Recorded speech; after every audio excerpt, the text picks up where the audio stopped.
mamshi, ayan magluluto tayo ng carbonara. First time ko rin ulit magluluto. So ito yung ating ingredients. Meron tayong ham at saka bacon. Yan. Siyempre, lagyan din natin siya ng cheese at saka yung cream of mushroom. Yan. Nag-slice din dito ako ng itong mushroom. So ayan, with butter. Ayan. Nagigisa na natin yung ating bacon. Yan. Oh, nakamasinig pa mga mamsi. Ayan. Ating ham. Hulog pa. Ayan.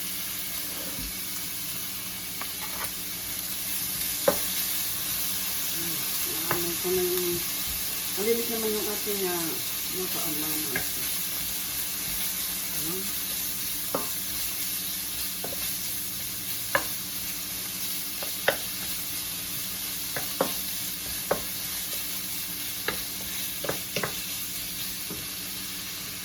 Mga mamsi.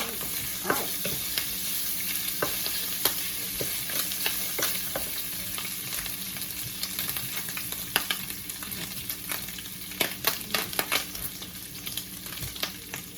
Ayan, yung ating ham. Ilagay na natin. Ayan.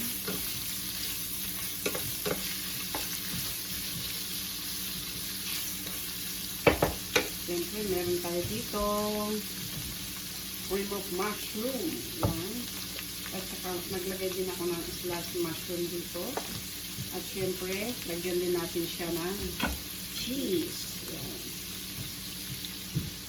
Yan mga mamsi. At syempre mamaya lalagyan natin siya ng cheese. So it's up to yung mga mamsi. Pwede naman siguro yung ibang klase ng cheese. So ayan. Yung cheese mga mamsi.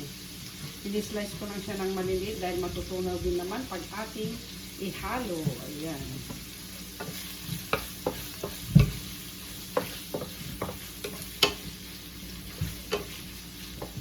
Okay. Pwede na natin ilagay yung cream of mushroom.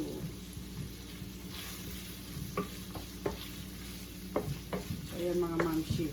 Pwede na natin ilagay yung kanyang cream of mushroom.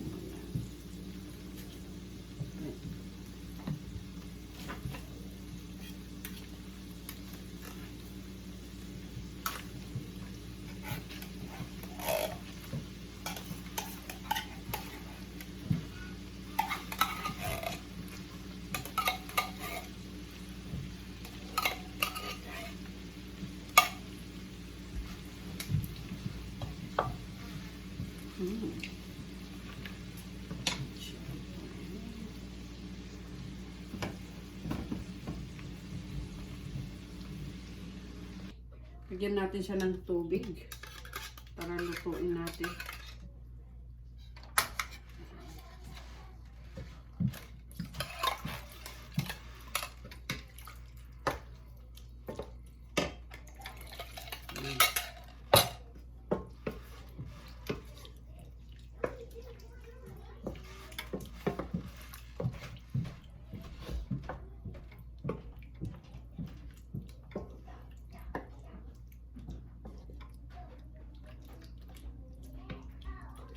Siyempre, ilagay na natin yung cheese, mga mamsi, para matunaw siya. Yan.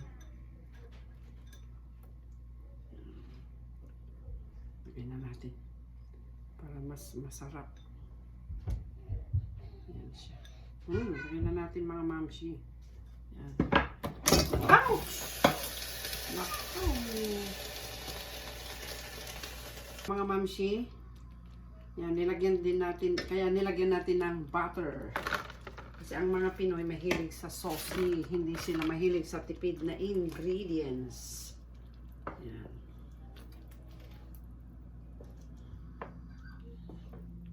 Mga mamsi, hindi ko na nilagyan ng asin mga mamsi kasi maalat yung bacon. Yan, luto na yung ating sauce mga mamsi.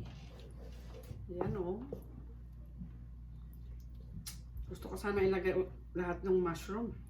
Kaya lang, alam nyo na, may mga bata.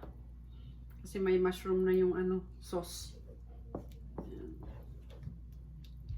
Ayan, luto na mga mamsi. Ganun lang pala kabilis, kadali magluto ng carbonara sauce. Kaya mga mamsi, magluto na kayo sa inyong mga bahay. Ayan. Madali lang lutuin pala ang sauce ng carbonara mga mamsi. Unlike sa spaghetti. Ayan. At saka walang masyadong ingredients. Yung cream of mushroom, bacon o with ham, with slash mushroom, it depends on you kung gusto nyo, optional lang po yun mga mamsi, butter and cheese. Ayun, yun lang mga mamsi. Ayan mga mamsi, yung boiled pasta ng 8 minutes lang according sa label sa supot o plastic. Ayan. Ito na yung finished product natin ng carbonara. Ayan mga mamsi. Ayan. Yung ating creamy and tasty carbonara.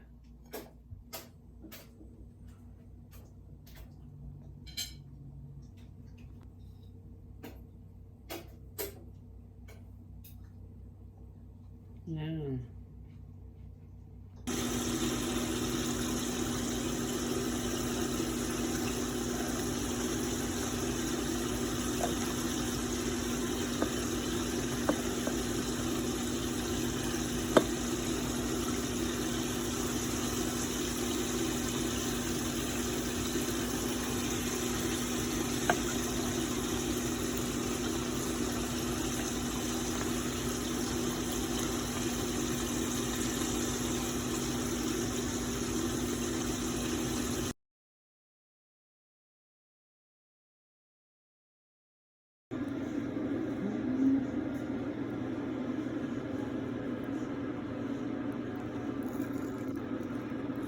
Ating fried chicken.